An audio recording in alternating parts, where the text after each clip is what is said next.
Hey everybody, Audiophile Barista here. So my big project in the living room has come to a full stop. Why? Well, let me show you.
And this is going on every single day. So I hope you understand that making sound samples was not going to happen. So I stopped the upstairs project and I took up a downstairs project. One, because it's cooler downstairs, and two, because that needed to happen also. So let's get into that, but first let's make some coffee.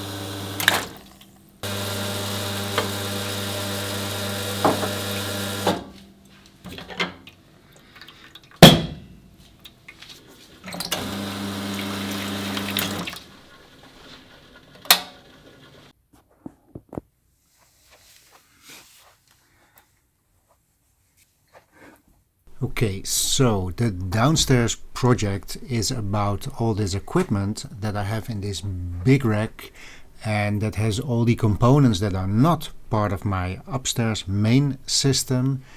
But I have all this equipment. If I have something that can play, I want it to be able to play, and it is good for equipment to not be turned off for years and years. It should be playing every now and then. So in this room I am trying to make sure that everything is connected and everything can also be played. Now in this room I have a big stereo setup. That is what I'm working on today.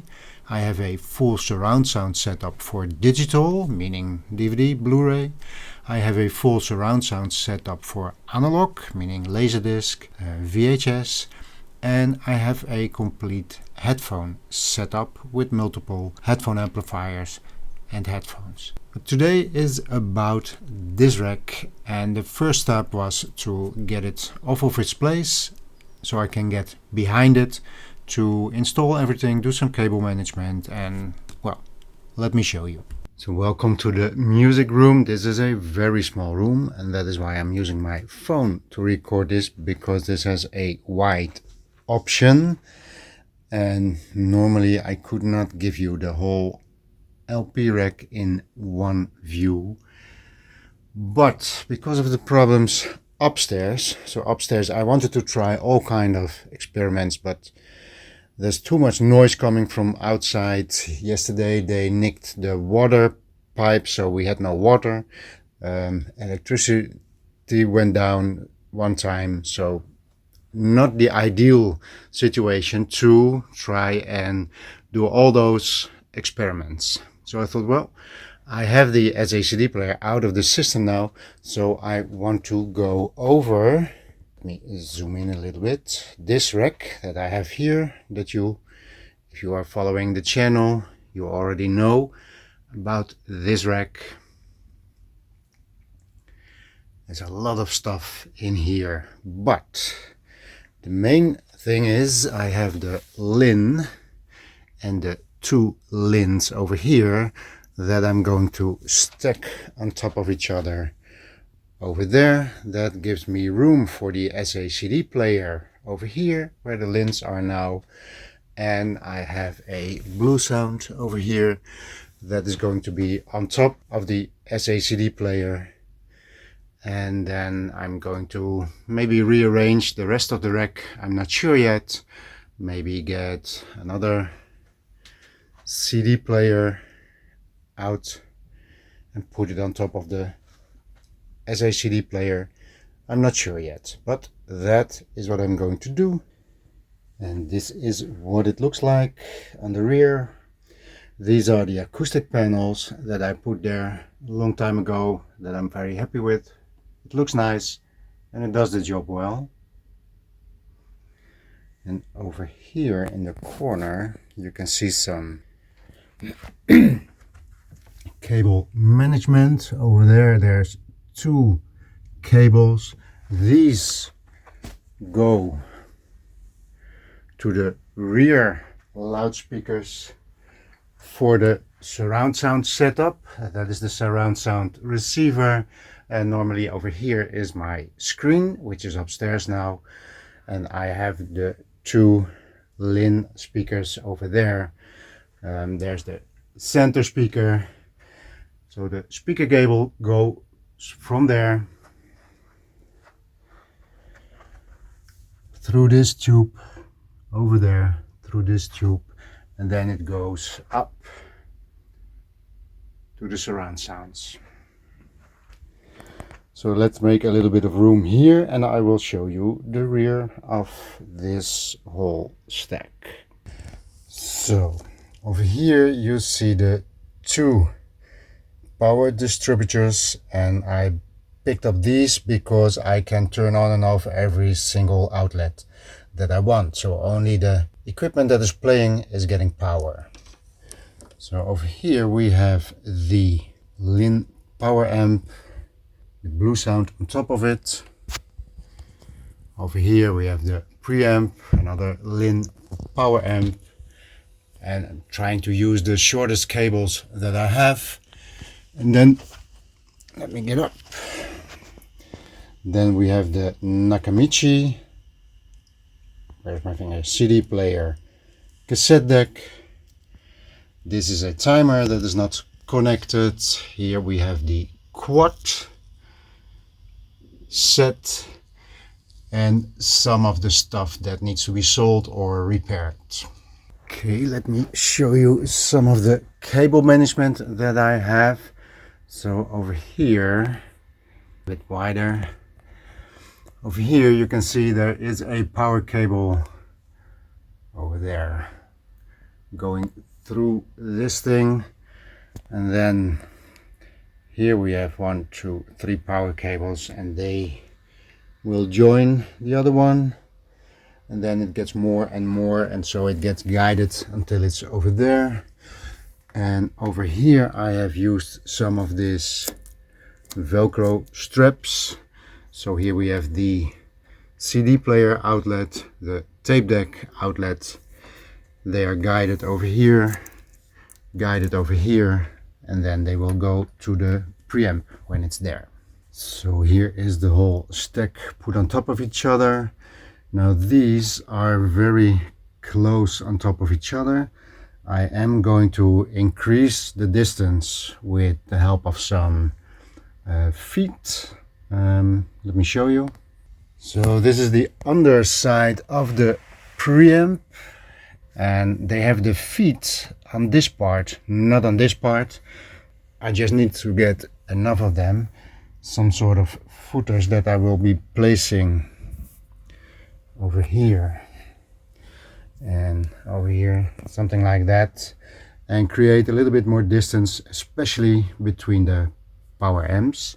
And as a short reminder, one of the reasons, apart from liking the design and liking to have all equipment be from the same series, this preamp has a lot of inputs and outputs, and that is the main reason why I picked up this one, because that is what I was looking for, because I have so much equipment over here and I want to play it, so I want to have it connected. I don't want to be switching equipment all the time, taking out cables, putting in cables to play another one. Now I have a lot of connections that I can connect, and another reason is it has 1, 2, 3 line outputs, so I can connect 2 power amps and I can connect even another power amp, and that may be something for the future. There is even a heavier model of the 80, the 140, I believe there is a 240, 200. I have to look it up, so maybe I will be getting that one in the future also.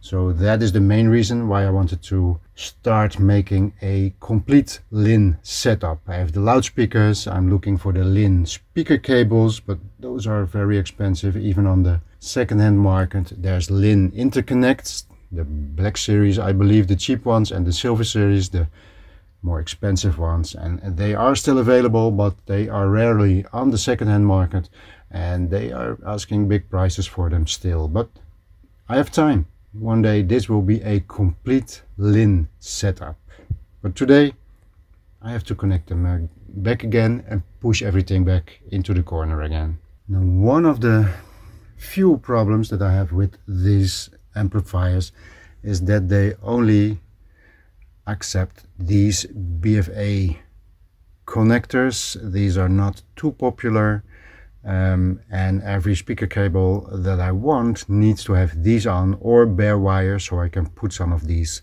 on there.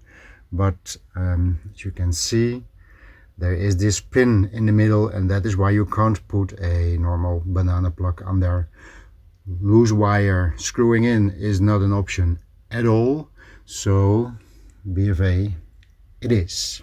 And another thing to make life easier is to have the end of the cable, which goes into the loudspeaker, labeled. So this is the Linn LK140 and this is the left channel cable.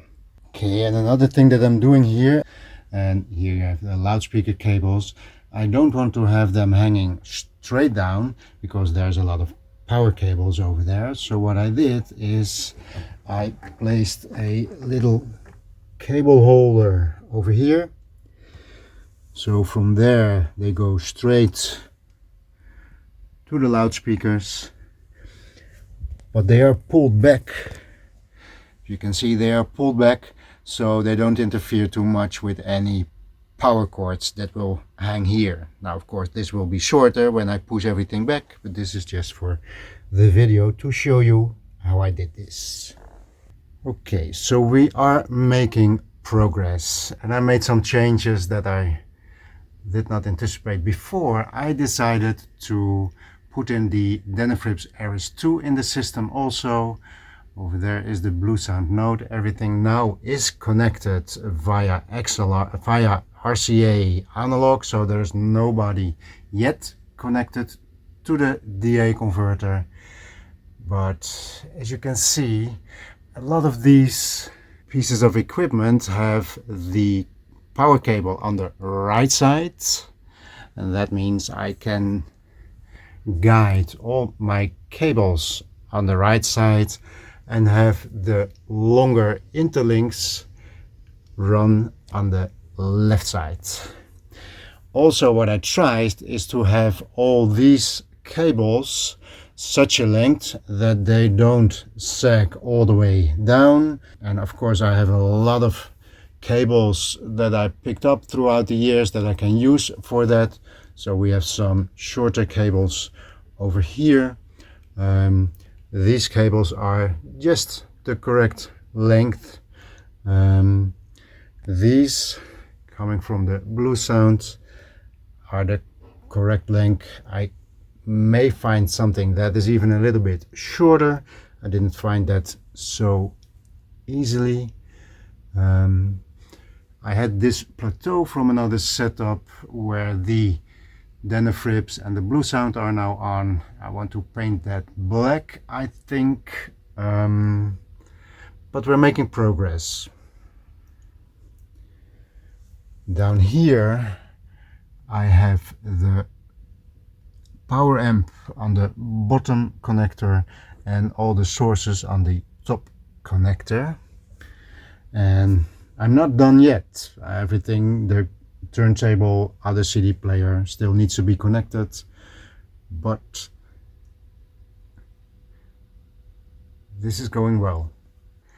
I have installed the Linns. There is still room behind the rack because this is a test.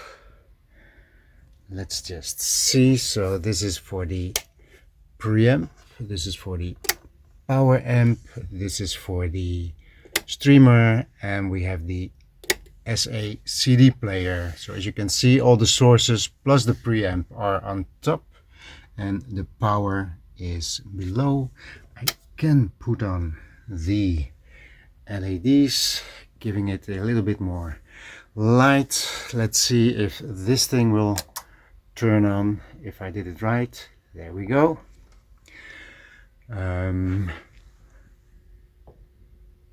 This thing is starting up, so that is going fine. Then we need the preamp.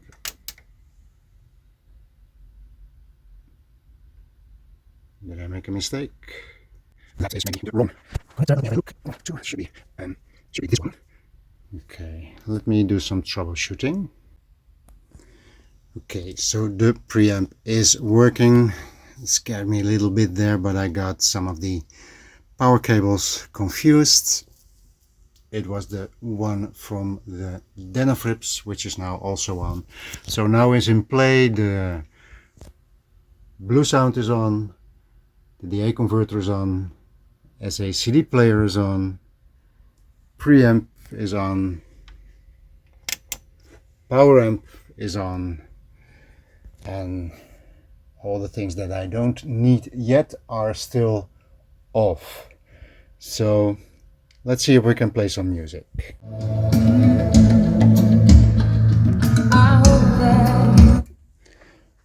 So we have sound from the SA CD player. That is all working fine.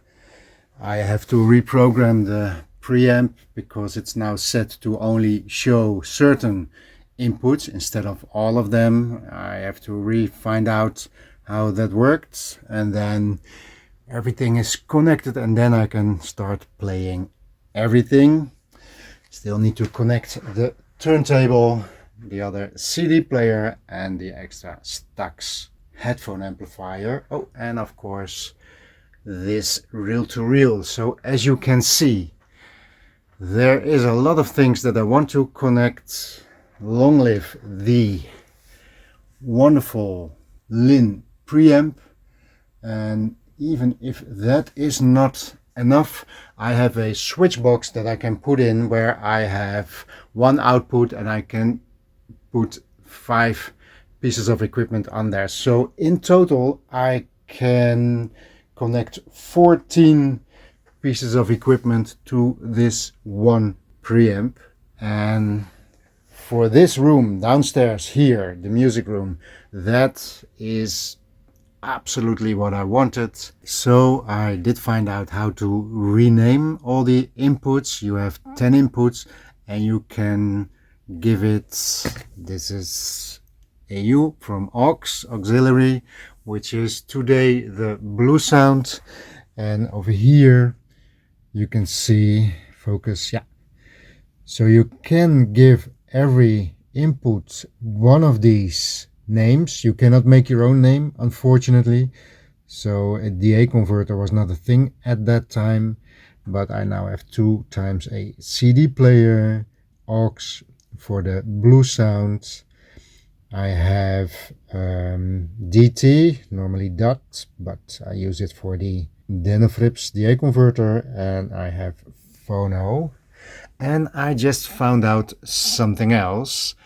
That is, when you change sources and both sources are playing, so for example, when I'm playing the blue sound via RCA out to the preamp, or the same signal but then digital out into the denofrips, and then from the denofrips over here, if I switch from one to the other and one thing is playing, it'll fade out the sound that you are hearing and it will fade in for the next source that you chose. So not a harsh transition from one input to the other. Here, I will show you. Ain't got the change of a nickel. So what you just heard was switching from the blue sound to the DA converter, and it's a nice fade in and fade out. One more time. I ain't got nothing but the blues. I think that is absolutely wonderful, and that is something that this is designed by someone who understands that this thing is to be used in a living room, and you don't want to be scared if you change from one source to the other and it is much louder or different sound or whatever. I can appreciate that level of detail. Okay, so that is about what I videoed of this process, so let's look at the end result. Okay, so I pushed the lens aside so we can see the whole thing. Power, amplification, sources, more sources. This has stayed, this has changed. I moved my reel-to-reel on top of there. It's not very often in use, so that is the perfect spot. Over here we have the turntable now connected. Now this is a phono preamp, the XLP one that I bought when it originally came out. It is broken, but I still like the looks of it, so it is now standing next to the turntable. I have this CD player connected, and I connected another one. This is the quad CD player. I moved some of my CDs over here. I have the cassette tapes over here and just a bunch of CDs. This line is all soundtracks. Those are all my SA CDs. Some things that I recently played. So there's this all, and over here you see an Apple remote, because that is where the TV comes in. You see over here is the Apple TV. It is connected to the TV with the HDMI, and what you can do if you have an Apple device, so what I can do over here, turn it on, and then you can mirror this to the Apple TV. Wait, oh, there you are. So so these display the same thing. Now, when is that interesting? When I'm using my Blue Sound app and I am let's see, music, something. I'm not going to play anything, but as you can see, these screens are still the same. So if I make this a little bit bigger, I can see what is playing over there, and he picks it up from the Blue Sound. So just a fun little thing. Because I had this TV left, that was standing over there. Now don't mind this mess, this is already the next project that I'm working on for another video. But I already had this thing, it was left over, so I thought, well, why not connect it via the iPad and I can see what is playing. It doesn't benefit me at all, it's basically pointless, but there's one point to it. I just like it. So that is just something that is possible. Oh, and I had this Apple TV also just left over. I have two Apple TVs and this one was not in use and now it is in use again. And as you know, one of the reasons for this whole project is to have all the equipment that I have be able to play. And now there's an Apple TV and a TV that is also connected. Okay, so that is the whole video for today. This is what I have done. There is much more that I'm doing in this room. That will be in another video. Let me know what you think about this. Let me know what you should do different, if there's any other ideas that you have. But I am very happy with the progress that I made, and I am so happy that I can just choose to have this CD player or that CD player or that CD player or that CD player and play my favorite CDs. As you know, on this side I have my whole CD collection. Over here, you know, I have my whole classical music and some of the bigger boxes over here. So I'm going to enjoy this. I hope you like this little video. If you did, well, give it a thumbs up, give it a like, subscribe if you haven't already, and do some things in the comment section because YouTube likes that. So thank you for watching and I will see you in the next one. Oh wait, I have some bonus footage. There is one more thing that I want to tell about the Linn collector. I keep discovering things that are so very convenient and so smart. So here's one thing. If you look at the screen, I can, by source, I can cycle through all the inputs that I have. But I have 4 CDs, so how do I choose the CD that I want? Well, one thing that you can do is just take the CD button, and when I push it, it goes to CD 2, CD 4, 5, 6, 8, 9, 2. So what you notice there is that unlike when cycling through all the inputs, when I use the CD button, it only goes to the CD. Just like if I take the tape button, it goes straight to tape. This is just those little things. This thing is designed by someone who understands. I love it.